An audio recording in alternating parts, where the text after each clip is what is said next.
Allez, salut les amis, j'espère que vous allez bien. Dimanche 5 janvier, donc on est parti pour la vidéo rituelle, on va dire, du dimanche, la vidéo de suivi des indicateurs du bull run. Et on est donc sur la 5e semaine de suivi, avec, je vous rappelle, sur la semaine dernière, un score qui était de 0,5. Et donc aujourd'hui, comme d'habitude, on va regarder ce que ça donne indicateur par indicateur, pour voir si par rapport à la semaine dernière, on s'approche ou on s'éloigne d'un top de marché.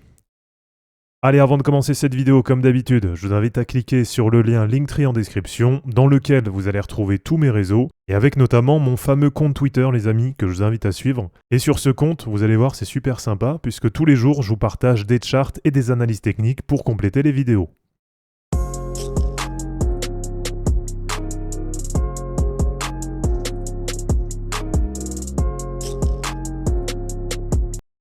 Alors, sur la semaine dernière, on avait Bitcoin à 95 000 $, et là, pour cette semaine, on est à 97 800. Donc normalement, on doit s'attendre à ce que ça remonte légèrement sur les indicateurs, même si on voit que la semaine dernière, il y avait une divergence par rapport à la semaine encore avant, donc par rapport au 22 décembre, puisqu'on avait Bitcoin qui avait descendu un petit peu, qui avait reculé en termes de prix, 95 000 contre 96 900 le 22 décembre, et pourtant, on voit que sur l'indicateur Dynamic Rainbow 50 sur les altcoins, donc sur la Total 3, eh bien on voit que ça avait progressé un peu, et donc on avait 0,5 points contre 0 points la semaine précédente. Donc comme je vous l'ai dit, c'est aussi là l'intérêt de faire le suivi toutes les semaines. Et même si on peut se dire que voilà, en termes de prix, ça reste à peu près pareil, ça n'a pas forcément beaucoup bougé. Mais ce qui va être intéressant, c'est quand petit à petit, on va commencer à avoir des indicateurs qui vont progresser, alors que niveau prix, on va pas forcément beaucoup voir la différence. Donc là, ce suivi, je le fais vraiment dans un objectif d'anticipation. Comme ça permet de voir vraiment semaine après semaine comment ça progresse sur les indicateurs. Et ça pourra permettre, pourquoi pas, enfin je l'espère en tout cas, de sortir par palier et du coup de sortir au bon moment du marché. Alors on va commencer sur le total market cap crypto et on va regarder comme d'habitude. Donc déjà le total market cap. Alors on peut mettre directement 0 puisque là sans surprise on sera toujours en dessous du premier objectif à 5750 milliards de dollars. Et donc on va regarder ensuite le Dynamic Rainbow 50 pour voir où on se situe par rapport à ça. Et on va regarder le RSI en hebdo. Alors, donc j'ai mis 0 points puisque bien sûr, comme je vous dis, on est toujours loin du premier objectif. Donc on est aujourd'hui à 3400 milliards pour un premier objectif à 5750 milliards de dollars. Du côté du RSI en hebdo, on voit que ça remonte légèrement. Donc là déjà ça fait plaisir, hein. On voit que ça reprogresse quand même, qu'il y a un retour un petit peu de force acheteuse on va dire sur les cryptos. Mais on voit qu'on est quand même toujours assez loin des 80. Et on n'est encore même pas d'ailleurs dans la zone des 70. Donc on n'est même pas encore en zone de surachat sur le market cap total des cryptos. Et sur le Dynamic Rainbow 50, eh bien on voit que même si ça remonte un peu en termes de prix, eh bien on voit que malgré tout, on reste encore assez loin de la courbe en vert. Donc sur le Dynamic Rainbow 50, comme la semaine dernière, on va mettre 0 points. Et sur le RSI en hebdo, on l'a vu, on est en dessous des 70, donc on est encore largement sous les 80, et c'est pareil, on va mettre encore 0 points. Alors ensuite, on va aller sur la Total 3, donc sur le market cap des altcoins sans Bitcoin, sans Ethereum. Et là aussi, sans surprise, pour le premier indicateur, donc pour le total market cap, on va mettre 0 points, puisqu'on va être assez loin encore des 2300 milliards de dollars.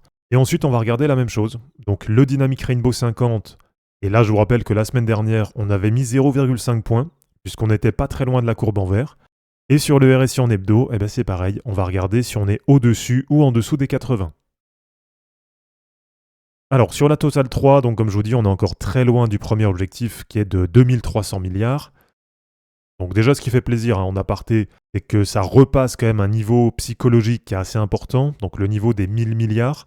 Mais malgré tout, on voit que ça reste très loin des 2300 milliards. Et sur le RSI, donc c'est pareil, ça remonte un petit peu. Donc il y a un léger retour de force acheteuse là sur les altcoins, mais ça reste quand même bien en dessous des 70. Donc déjà de 1, c'est très loin des 80, donc on va mettre 0 points bien sûr sur le RSI. Et de 2, ce qui est intéressant aussi, c'est que pour l'instant, on n'est toujours pas dans la zone de surachat sur les altcoins. Alors du côté du Dynamic Rainbow 50, voilà, je ne sais pas si c'est très visible à l'écran. Attendez, je vous enlève tous mes dessins, voilà. Donc du coup, sur le Dynamic Rainbow 50, eh bien, on voit que ça remonte bien par rapport à la semaine dernière, et on a du coup la récupération de la courbe en vert. Donc la courbe en vert, je vous rappelle qu'elle représente la moyenne mobile 50 hebdo plus 50%. Et c'est déjà un premier palier, c'est déjà un premier niveau qui est assez intéressant. Et donc c'est pour ça que sur le tableau de suivi, eh bien sur le Dynamic Rainbow 50, on va mettre 1 point puisqu'on est sur la courbe en vert. Mais par contre, sur le RSI en hebdo, comme les 3 dernières semaines, on va noter 0 point.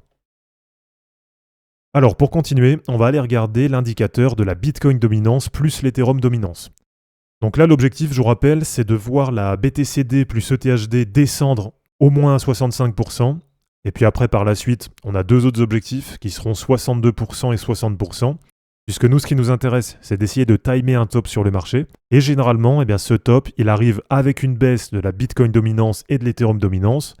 Ou alors, au contraire, on peut le voir à l'inverse, il arrive avec une hausse de la dominance des altcoins, donc de la Total 3, puisque bien souvent, le top de marché, il arrive après la phase de all season. Alors, sur les semaines précédentes, on a toujours noté 0, puisqu'on a toujours été bien au-dessus des 65% sur la Bitcoin dominance plus l'Ethereum dominance. Et là, sur la semaine, regardez, on voit que ça progresse un peu. Donc ça continue là comme les 2-3 dernières semaines à redescendre un petit peu. On voit qu'on est aujourd'hui à 69,80%, donc ça reste quand même assez loin du premier objectif à 65%. Donc on va noter une nouvelle fois 0 dans cette case, et ensuite on va aller regarder 4 autres indicateurs, avec en premier le MVRVZ Score. Donc là c'est pareil, sur les 4 indicateurs, on a toujours noté 0 sur les semaines précédentes. Donc celui-là, le MVRVZ Score, on veut le voir au moins à 6 pour noter un point. Et là on voit qu'on en est encore très loin. Et comme je vous l'ai partagé l'autre fois, je pense que pendant encore un moment, on va noter 0 là dans cet indicateur. Donc ça progresse un peu, ça remonte légèrement là par rapport au dernier jour. Mais aujourd'hui, on n'est qu'à 2,79, donc on reste assez loin des 6. Alors ensuite, on va aller voir le NUPL, donc avec les profits et pertes non réalisés, avec, je vous rappelle, un premier objectif. Donc on mettra un point si on atteint au moins 70% de profits non réalisés. Et on reste quand même globalement assez loin des 70, puisque là pour cette semaine, on est à 58,13%. Ensuite, on va aller regarder le terminal price. Et là, je vous rappelle que ce qui nous intéresse, en tout cas le premier niveau qui va nous faire mettre un point là dans le tableau de suivi, ça va être si on a moins de 20% d'écart entre le prix de Bitcoin et le prix du terminal price. Donc c'est vrai que le terminal price, c'est un indicateur qui a toujours bien fonctionné, enfin en tout cas quasiment toujours. Donc on est actuellement à 98 200 sur Bitcoin. Et on a un terminal price qui est autour des 190 000 $. Donc là, en gros, on est quasiment à moins 50%. Donc on est encore très loin des 20% d'écart. Et du coup, c'est pareil, on va noter 0 points sur le tableau de suivi. Et allez, pour terminer, on va aller sur le P-Cycle Top Indicator.